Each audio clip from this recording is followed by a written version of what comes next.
Hello everyone, welcome to the online session of Azad high school.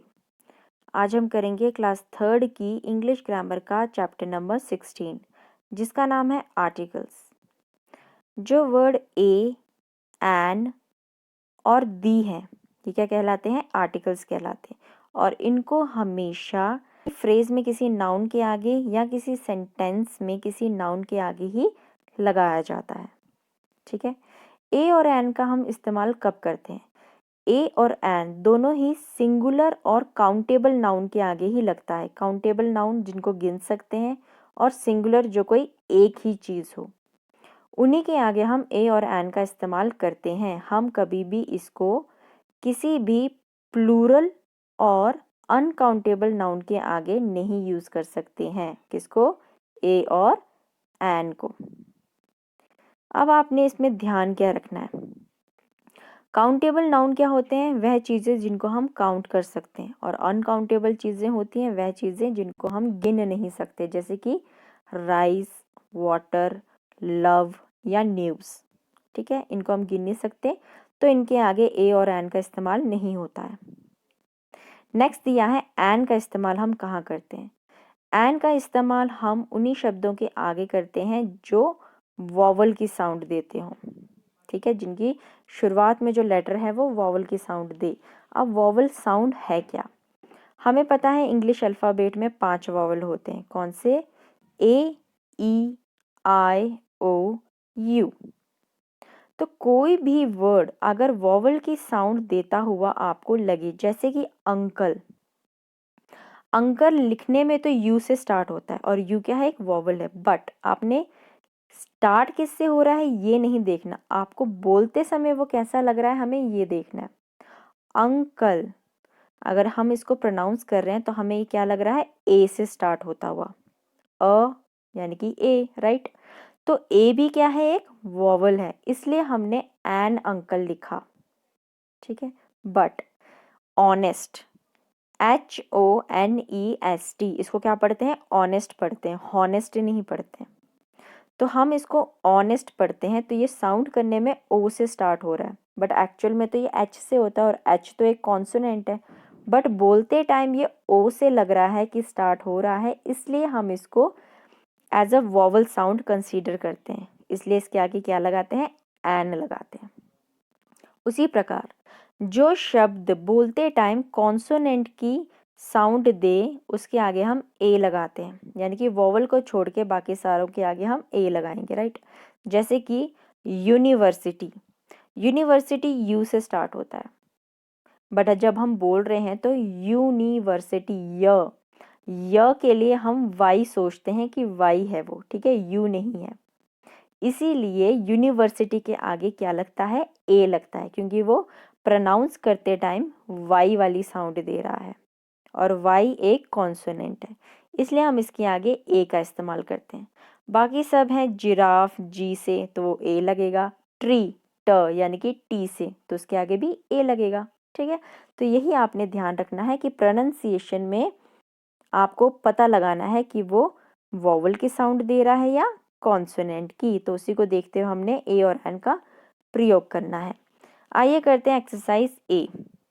Right a और an before the nouns given below.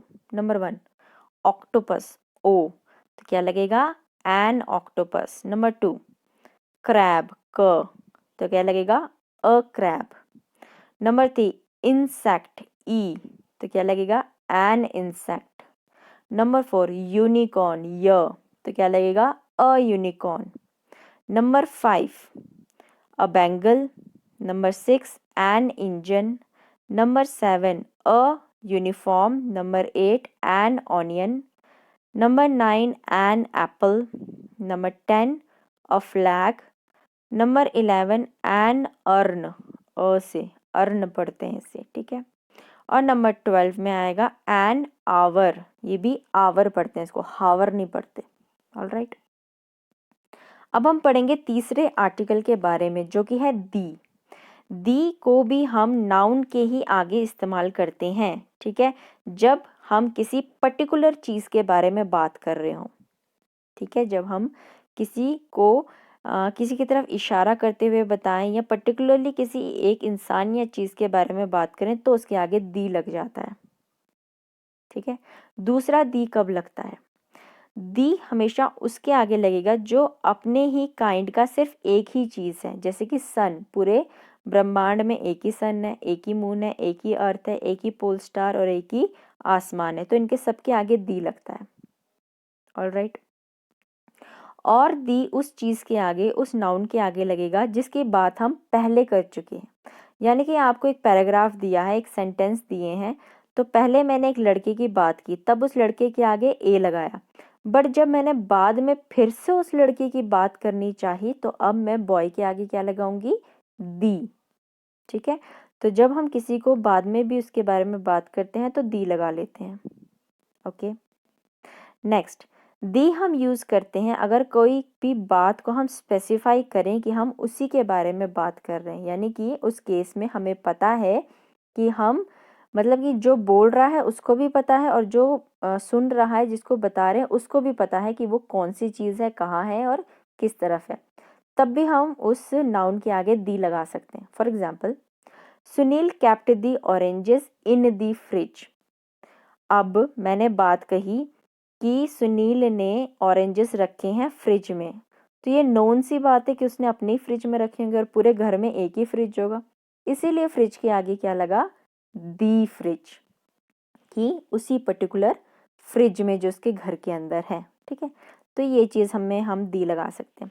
और ऐसी कोई चीज़ें जैसे कि कोई रिवर का नाम हो गया, किसी ओशन का नाम, माउंटेन रेंजेस का, फेमस बिल्डिंग का, न्यूज़पेपर वगैरह, बुक्स का, जो होली बुक्स होती हैं, इन सब के आगे हम दी लगाते हैं। ओके। अब एक और चीज़, माउंटेन रेंजेस में हम दी लगाते हैं, किसी माउंटेन के नाम के आगे दी नहीं लगाते। अगर मैं कहूँगी माउंट एवरेस्ट तो हम दी माउंट एवरेस्ट नहीं लिखते हैं। ठीक है। बट हिमालयास लिखना है तो दी हिमालयास लिख सकते हैं। ओके।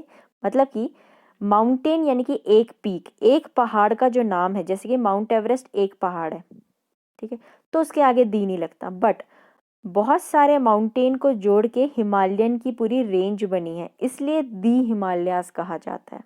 ओके। तो यहाँ पे भी आपने ये चीज़ का ध्यान रखना है।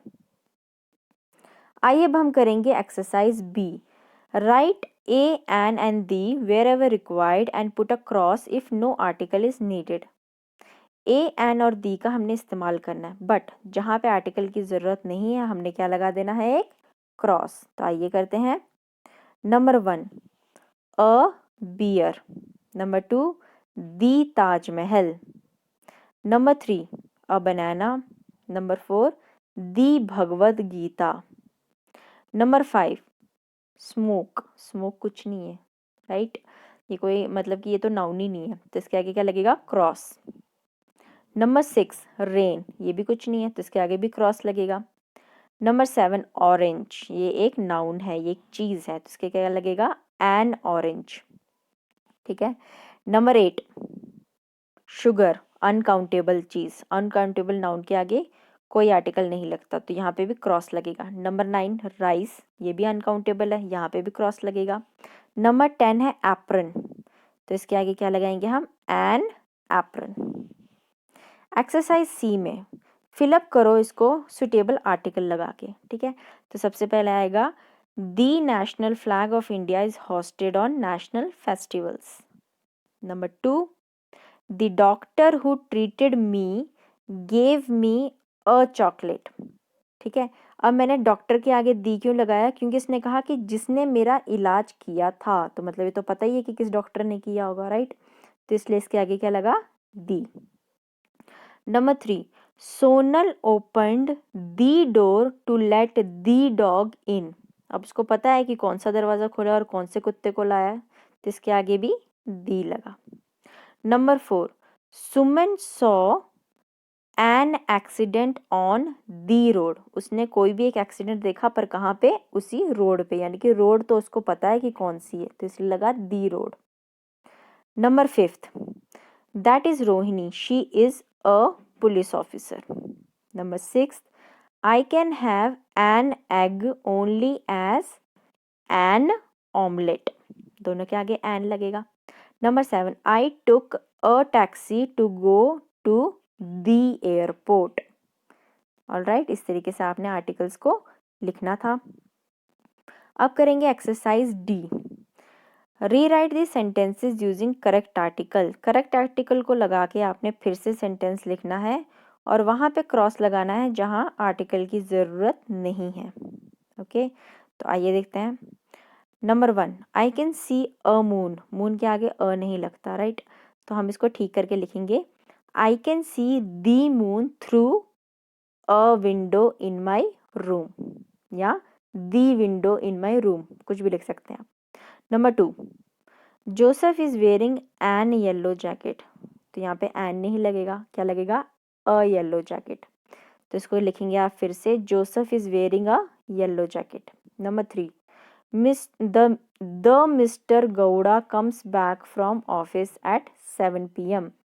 अब यहाँ पे जो नाम लिखा है इसको पहले तो बताया ही नहीं था, ठीक है?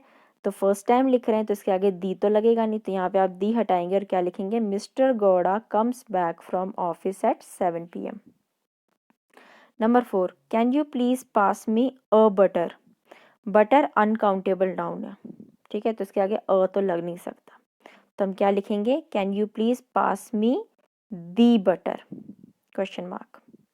Number 5, a honest man is respected by all. Honest के आगे एन लगता है, तो इसको ठीक करेंगे और लिखेंगे an honest man is respected by all. Number 6, a Hindu is an popular newspaper in India. ये न्यूज़पेपर का नाम है, तो इसके आगे क्या लगेगा? The Hindu is an popular newspaper in India. Number 7, an unicorn. Unicorn के आगे ए लगता है, तो क्या आएगा? A unicorn is an imaginary animal, ठीक है? इमेजिनरी के आगे एन लगेगा। Number 8, I ate an egg and rice. Alright, egg के आगे एन हो जाएगा और राइस के आगे तो कोई आर्टिकल लगेगा ही नहीं क्योंकि वो अनकाउंटेबल नाउन है। ऐसे ही अब करेंगे हम एक्सरसाइज ई। तो आपको रिडल दी है, ठीक है? रिडल दे के आपने समझना है कि वो किसके बारे में बात कर रहे हैं और फिर उसके आगे ए एन या द का प्रयोग करके उसका सीधा नाम लिखना है। आइए देखते हैं। Number 1, I am round and give out light, I appear at night in the sky, oh yes I change my shape too. मैं गोल हूँ, रोशनी देता हूँ, मैं रात में ही दिखता हूँ और मैं अपना शेप भी बदल सकता हूँ, तो क्या हूँ? The moon. Number 2, I am white, मैं वाइट हूँ और आपके मुंह में पाया जाता हूँ और मैं आपको खाना खाने में भी मदद करता हूँ, तो I am a tooth. Number 3, मैं पेपर का बना हूँ और मैं बहुत सारी स्टोरीज होती हैं मेरे में और मैं आपका बेस्ट फ्रेंड भी हूँ, तो मैं क्या हूँ? A story book. नंबर 4, मेरी लंबी नाक है और 2 बड़े बड़े कान हैं, मैं जंगलों में रहता हूँ, मैं क्या हूँ? तो यहाँ आएगा एन एलिफेंट, ठीक है? अब करेंगे F, tick the correct option. Number 1, Priya has gone to Paris to see the Eiffel tower, तो डी को आपने टिक करना है। Number 2, how many articles are there in the following sentences. यहाँ सेंटेंस दिया है, इसमें कितने आर्टिकल आए हैं आपने बताना है। The 101 Dalmatians is a children's novel written by an English author Dodie Smith। तो कितने आए हैं यहाँ पे? 3, ठीक है? कौन कौन से? एक तो स्टार्टिंग में दी, फिर चिल्ड्रन के आगे ए और इंग्लिश के आगे एन, तो कितने आए हैं? 3। Number 3, which of the following sentences are written correctly. इनमें से कौन कौन से सेंटेंस ठीक लिखे हैं? आइए देखते हैं। पहला लिखा है वी सॉ अ एलिगेटर इन दी जू, गलत है, एलिगेटर के आगे एन लगना था। सेकंड देखते हैं, the book you lent me was wonderful, ये ठीक है, इसको टिक करेंगे आप। Third, a honest man will never लाई, ये गलत है, एन ऑनेस्ट मैन होना चाहिए था। Fourth, he had an egg for breakfast, ये ठीक है। तो कौन कौन सा ठीक है? सेकंड और फोर्थ, तो इनको आपने टिक लगाना है। ऑलराइट, तो बच्चों यहाँ पे आपका आर्टिकल चैप्टर ख़त्म होता है। आई होप आपको समझ में आया होगा। अगर आपको मेरी वीडियो पसंद आए इसे लाइक ज़रूर करें। Thank you so much and have a nice day.